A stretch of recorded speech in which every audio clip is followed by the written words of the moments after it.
আসসালামু আলাইকুম viewers, welcome to my channel. আমি কাউসানুপুর আজকে খুবই মজাদার একটা রান্না করে দেখাবো। আমি এখানে দেখুন যে গরম পানি উঠিয়ে দিয়েছি, আর এই গরম পানির মধ্যে আমি আস্ত একটা মগজ দিয়ে দিচ্ছি। আর এই মগজটা দিয়ে কি রান্না করব সেটা দেখার জন্য কিন্তু অবশ্যই আমার সঙ্গে থাকতে হবে। এখন এই মগজটার মধ্যে আমি দিয়ে দেব হচ্ছে হাফ চা চামচ পরিমাণ হলুদ গুঁড়ো, আর এখানে আমি দিয়ে দেব 1 চা চামচ পরিমাণ লবণ। দিয়ে এটাকে একটু দেখুন যেভাবে নেড়ে চেড়ে দিচ্ছি, দিয়ে এটাকে আমি ঢেকে রেখে দেব 5 মিনিটের জন্য। ফিরে এলাম 5 মিনিট পর। 5 মিনিট পরে চুলার জালটাকে বন্ধ করে দেব আমরা। দিয়ে এই মগজটাকে একটা চামচ দিয়ে তুলে একটা আলাদা পাত্রে রেখে এটাকে আমি ঠান্ডা করে নেব। ঠান্ডা হওয়ার পরে দেখুন যে উপরে একটু রক থাকে মগজের, ঠিক এগুলোকে এরকম করে টানলে আস্তে আস্তে কিন্তু এটা উঠে আসে, আর খুব ধীরে ধীরে আস্তে আস্তে এগুলোকে আমাদের টেনে টেনে তুলতে হবে। দেখুন এরকম কিন্তু রক থাকে, আর এই রকগুলো কিন্তু একদম টানলেই সেগুলো দেখুন যে উঠে যায়। এখন এটাকে আমাদের কাটতে হবে। আপনারা আসলে কত বড় পিস করে কাটতে চান সেটা সম্পূর্ণ আপনাদের ব্যাপার, তবে খুব বেশি বড় করে কাটলে কিন্তু মগজটা খেতে ভালো লাগে না। আবার মগজ কিন্তু রান্না করার পরে অনেকটা ভেঙে যায়, তাই কাটাটা খুব বেশি একেবারে যে একটা চিন্তার বিষয় সেটা কিন্তু না। আপনি ঠিক মোটামুটি একটা মাঝারি সাইজ করে এগুলোকে আপনার পছন্দ মতো কেটে নেবেন। সবগুলো মগজ দেখুন যে আমি কেটে নিয়েছি। এখন চলুন আমরা চলে যাব চুলার কাছে। চুলায় হাঁড়িটাকে গরম হওয়ার পরে এখানে আমি 1/4 কাপ পরিমাণ সরিষার তেল দিয়ে দিচ্ছি। আপনারা যদি কেউ চান সয়াবিন তেল দিয়ে রান্না করতে, তবে সেক্ষেত্রে সয়াবিন তেল ব্যবহার করতে পারবেন, কোনো সমস্যা নেই। এখন যেহেতু আজকে আমি এখানে একটা মগজ নিয়েছি, আমি কিন্তু পেঁয়াজ নিয়েছি 2 কাপ পরিমাণ। এই 2 কাপ পরিমাণ পেঁয়াজের মধ্যে আমি 1 কাপ পরিমাণ পেঁয়াজ এই তেলের মধ্যে দিয়ে দিচ্ছি, আর এটাকে আমি হালকা ব্রাউন করে ভেজে নেব। পেঁয়াজটা যখন দেখবেন যে হালকা ব্রাউন হয়ে যাবে, তখন এর মধ্যে পরিমাণ মতো মানে স্বাদ অনুযায়ী আপনাদেরকে লবণ দিতে হবে। আমি 1 চা চামচ পরিমাণ দিলাম, পরবর্তীতে কিন্তু চেখে দেখে আমরা লবণ এখানে অ্যাড করতে পারবো। আর এখানে আমি দিয়ে দিলাম 1 চা চামচ পরিমাণ হলুদ গুঁড়ো। হলুদ গুঁড়োটা কিন্তু একটু বুঝে শুনে দেবেন, কারণ বেশি হলুদ গুঁড়ো হলে কিন্তু গন্ধ লাগে।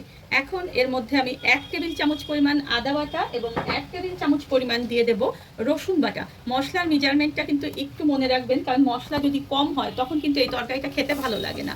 এখন একটু দেখুন যে এই যে কাঁচা মশলাটা দিলাম এখানে, এটাকে আমি একটু 1 মিনিট ধরে ভেজে নেব।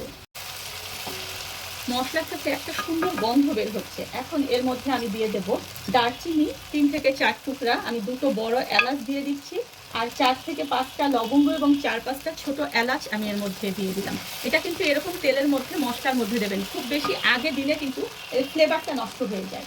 এখন 2টো পাকা টমেটো দেখুন যে আমি ছোট ছোট করে কিউব করে কেটে নিয়েছি, সেটা এর মধ্যে দিয়ে এটাকে আমি 2 মিনিট ধরে একটু ভেজে নেব। দেখুন টমেটোগুলো দেওয়ার পরে মশলাটাকে আমি সুন্দর মতো নেড়ে চেড়ে কষিয়ে নিয়েছি। এখন আমি যে 1 কাপ পরিমাণ পেঁয়াজ রেখেছিলাম সেই পেঁয়াজটা আমি এর মধ্যে দিয়ে দিচ্ছি। এই পেঁয়াজটা যদি আগে দিতাম তাহলে এটা কিন্তু মশলা হয়ে যেত, পেঁয়াজের যে একটা পেঁয়াজ আস্তে আস্তে থাকে সেটা থাকতো না, আর এই কারণে কিন্তু আমি এটা শেষে দিলাম। এখন এর মধ্যে আমি একে একে দিয়ে দিচ্ছি শুকনো মরিচের গুঁড়ো। আমি এখানে হাফ চা চামচ পরিমাণ দিচ্ছি, যেহেতু মগজটা বাচ্চারা খুব মজা করে খায় তাই ঝালটা একটু কম পরিমাণে দেবেন। আমি এখানে 1 চা চামচ পরিমাণ দেখুন যে জিরার গুঁড়া দিয়ে দিলাম, আর 1 চা চামচ পরিমাণ ধনিয়ার গুঁড়া দিয়ে দিলাম। দিয়ে এটাকে দেখুন যে এভাবে জাস্ট একটু নেড়ে চেড়ে নিয়ে এটার মধ্যে আমি পানি দিয়ে দেবো কষানোর জন্য। আর পানিটা আপনারা এমনভাবে দেবেন যাতে করে টমেটোটা একদম সুন্দর মতো সিদ্ধ হয়ে যায়। মানে আমি এখানে হাফ কাপ পরিমাণ পানি দিয়ে দিলাম। এখন এই মশলাটাকে আমরা সুন্দর মতো কষিয়ে নেব। আমরা এভাবে ঢেকে দেবো মশলাটাকে, আর মাঝে মাঝেই ঢাকনাটাকে তুলে নেড়ে চেড়ে দিয়ে মশলাটা সুন্দর মতো কষাবো। মশলাটা দেখুন যে আমার সুন্দর মতো কষানো হয়ে গিয়েছে। এখন আমি যে মগজটা কেটে রেখেছিলাম সেটা আমি এর মধ্যে দিয়ে দিচ্ছি। দিয়ে এই মগজটাকে দিয়ে আমরা কিন্তু 2 থেকে 3 মিনিট একদম ভালো মতো এটাকে কষাবো। দেখুন কত সুন্দরভাবে আমি মগজটাকে কষিয়ে নিয়েছি। আর মগজ কিন্তু কষানোর সময় একটা জিনিস মনে রাখবেন, যে এই যে মগজগুলো আমি যে এখানে টুকরো টুকরো করে নিয়েছিলাম, এই টুকরোগুলো যেন একদম ভেঙে না যায়। দেখুন আমার কিন্তু টুকরোগুলো একদমই ভেঙে যায়নি, দেখেছেন। এখন এই কষানোটা আমার শেষ হয়ে গিয়েছে। এখানে আমি হাফ কাপ পরিমাণ পানি দিয়ে দিচ্ছি, আর এই পানিটা দিচ্ছি যাতে করে এই মশলাটা মগজের মধ্যে ভালো মতো একেবারে ঢুকে যায়। এখন চুলার জালটাকে মাঝারি করে দিয়ে আমি এটাকে ঢেকে রাখবো, এবং মাঝে মাঝে কিন্তু আমি এটাকে নেড়ে চেড়ে দেবো। আমার মগজটা দেখুন যে একদম হয়ে গিয়েছে। এখন এর মধ্যে সব শেষে এসে আমি হাফ চা চামচ পরিমাণ গরম মশলার গুঁড়ো দিয়ে দিচ্ছি। আর গরম মশলার গুঁড়া কীভাবে পারফেক্টভাবে করতে হবে সেটা কিন্তু আমার চ্যানেলে দেওয়া রয়েছে, ডেসক্রিপশন বক্সে আপনারা সেটা লিঙ্ক পেয়ে যাবেন। ভালো মতো দেখুন যে এটাকে নেড়ে চেড়ে নিয়েছি। এখন এটা কিন্তু আমার রান্না একদম শেষ। চলুন পরিবেশনের পালা।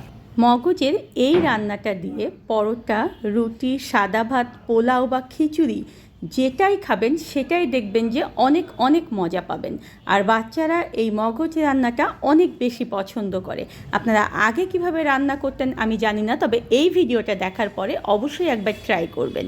ধন্যবাদ সবাইকে আমার সঙ্গে থাকার জন্য। আর আমার পরবর্তীতে আরও নতুন কোনো ভিডিও পেতে হলে প্লিজ আমার চ্যানেলটা সাবস্ক্রাইব করবেন। আর সবার আগে নিজের নোটিফিকেশনে ভিডিওগুলো পেতে হলে চ্যানেলটার পাশে বেল আইকনটি বাজিয়ে দেবেন।